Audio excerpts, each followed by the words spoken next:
Hey guys, welcome back. Alright, if you're not sick of seeing it, if you haven't seen it, I'm sure everyone's seen it at this point. There was a WWE with Logan Paul, and he was wearing a Pikachu Illustrator around his neck. Now, we're not just going to talk about that. There's a lot of rumors going around about the card itself. This might be the most controversial person in Pokemon wearing the most controversial Pokemon card, if that's even possible. We're going to get into exactly why the card itself has issues, or people have issues with it, or people argue over it, or people are fighting over it. Seems like there's a lot of drama involved with the card itself even before. About a month ago, I was looking into the card itself prior to gaining the knowledge that Logan acquired it. And I hit a lot of dead ends because there's a lot of people that don't want to talk about it. It hurt a lot of feelings, but we're going to go through it. We're going to go through. A lot of people argue that it's damaged, that there's a corner chip, that the centering isn't good enough to be a 10, that it was regraded. I think I've seen every number from 1 through 12 in terms of how many times it's been regraded from a 9 to try to get that 10.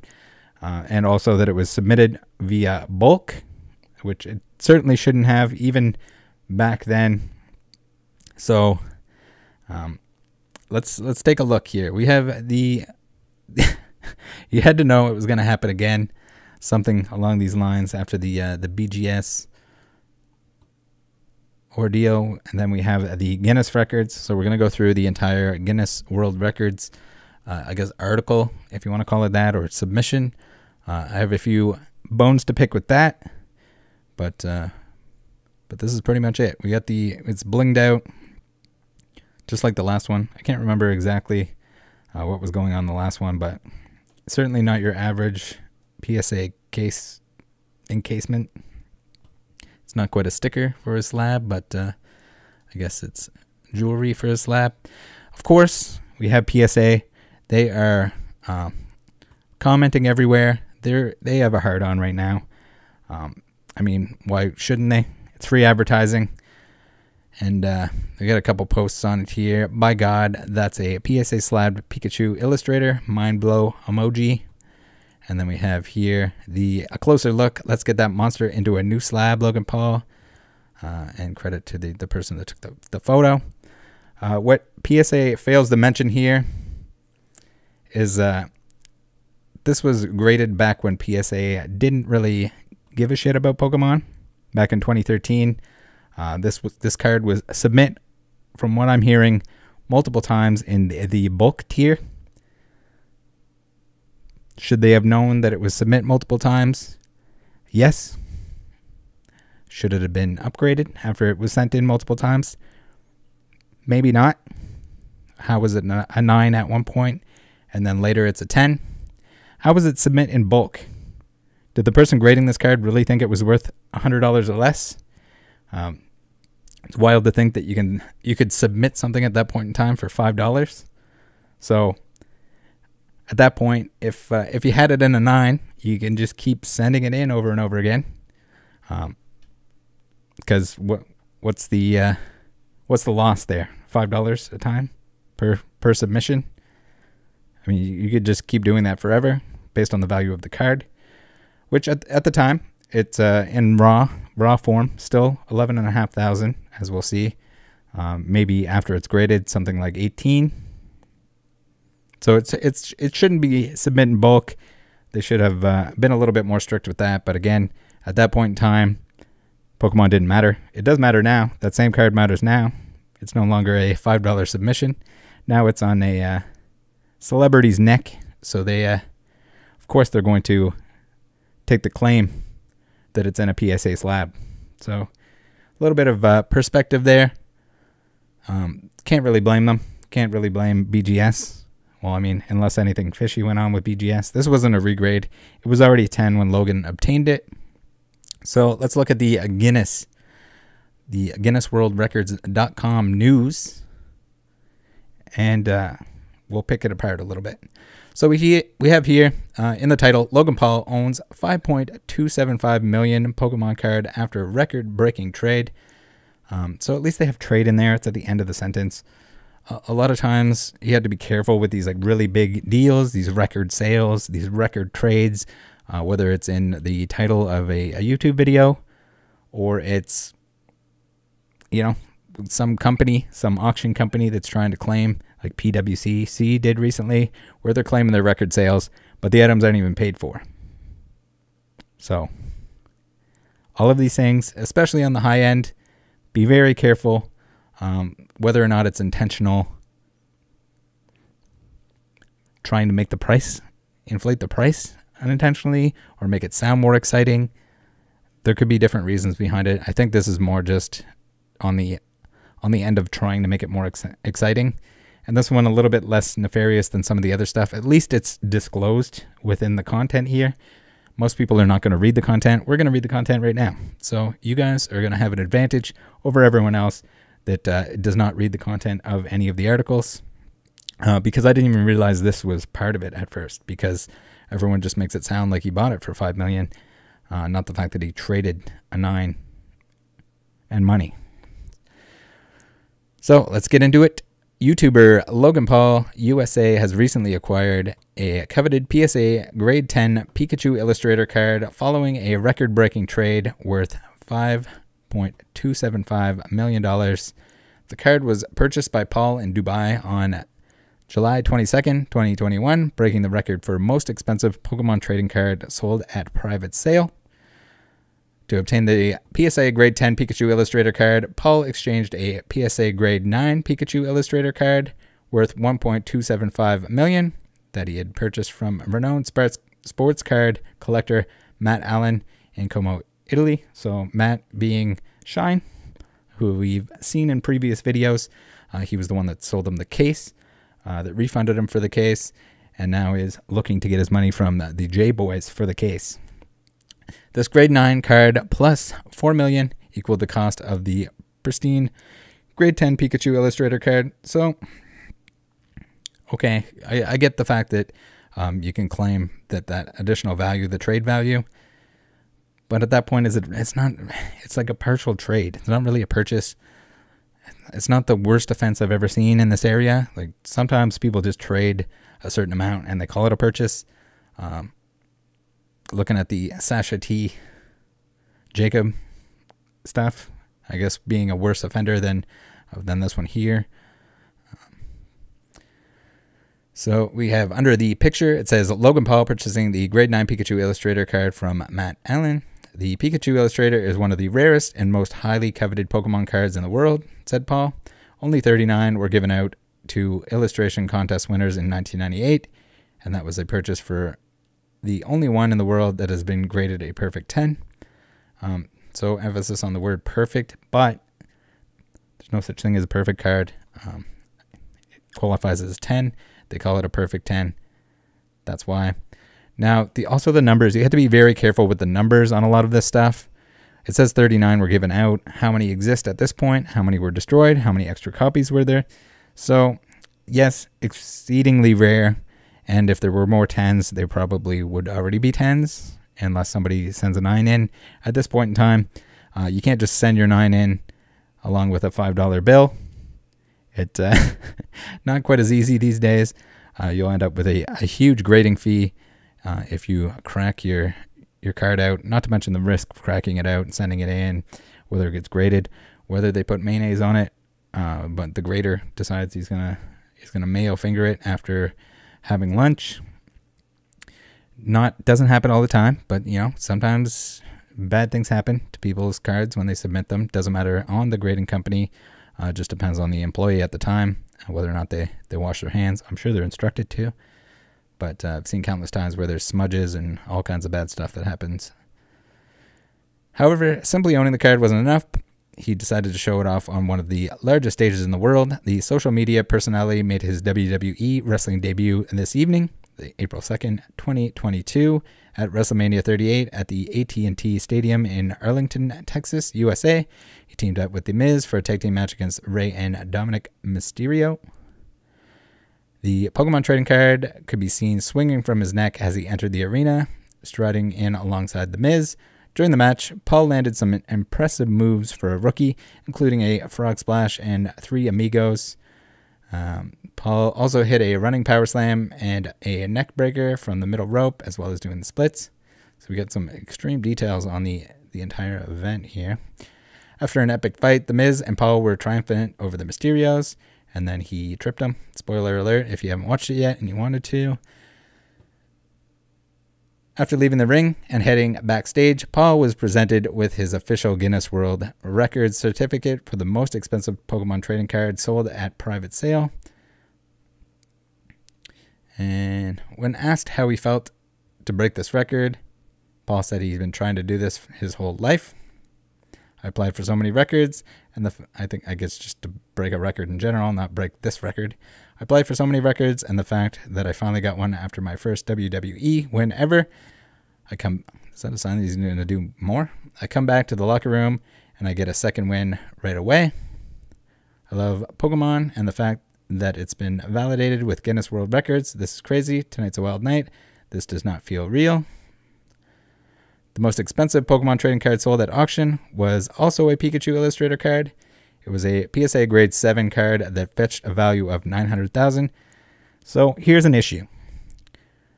Maybe the person that wrote the article doesn't know, but the $900,000 PSA 7 was not paid for.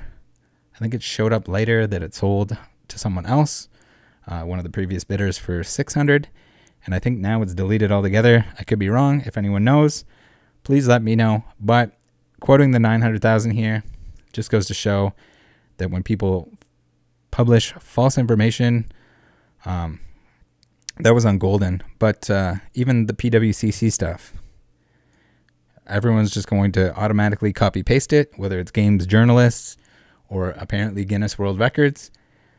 It ends up being copy pasted, and then eventually people just believe it because no one writes about, oh, it didn't. Alternatively, the most expensive Pokemon trading card retail ever was the solid gold Pikachu. Yeah, pretty cool. So now, if we're going to look into the 9, where did the 9 come from? So the 9 originally came from Pokemafa right here. You can see this bad boy right here. There's been a little bit of a confusion that it was sold directly to Logan, but no, as the other article states, it first went to Shine, who then sold it to Logan. Now, in 2013, we're going all the way back to as far back as we can trace the 10 Illustrator. So that was the 9 that was acquired and then traded towards the 10. Now we're talking about the 10. We're in 2013. Use your time machine. Go back to 2013, where what is now a 10, the Logan copy, was purchased raw off Yahoo Japan by this individual here, Pokemon Pacific, along with 2 others on E4, Dalem and Jugu Gigi. Hopefully I'm pronouncing that right. Where they paid something around $11,500 shipped for it. They then graded it a 9. After that, actually, first, let's get into, we have some pictures.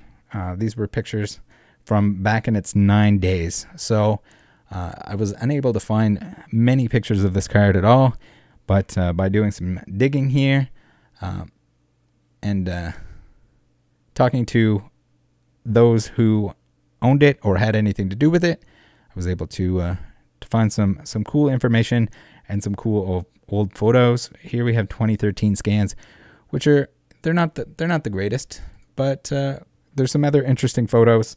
I don't know if Logan has seen these yet, but this is his Illustrator. It is a gamer at this point in time. Here it is playing Xbox. It's got the those old Xbox 360 headsets. Man, those were something. Here it is having a pizza party. Here it is vacuuming. I don't know what the story is behind this picture. I don't know if we'll ever know. I don't know if I want to know. Here's the back of it. So this sort of answers the, it's a terrible picture, a terrible scan, but it certainly indicates that there's no giant chip on it. At least nothing that I'm seeing. Here's the front. And here it is getting buff with muscle milk. I guess these days it's drinking Prime, not muscle milk. And then here it is on a pillow. So I guess he was taking naps with it. Here it is with the UPCCC, which is now E4 on the screen. I don't know if this was a taunt. That is a very fancy laptop. And here it is in a 2013 gamer chair. Quite the gamer chair at that. I don't know if that's one of the ones that has like the subwoofer and stuff built into it. It sure looks like it. But here's the here's the baby pictures from the PSA 10 Illustrator. And there it is as an actual 10. So what happened? You say, okay, Pokemon Pacific and the boys, they paid, they got it graded a 9. They only graded it the one time, from what I'm hearing. It was then sold to an Australian named Nestor. Haven't been able to track down Nestor for information, and that's probably one of the key components that were missing. But they sold it to him for $18,500, and then Nestor regraded it multiple times to get the 10 grade.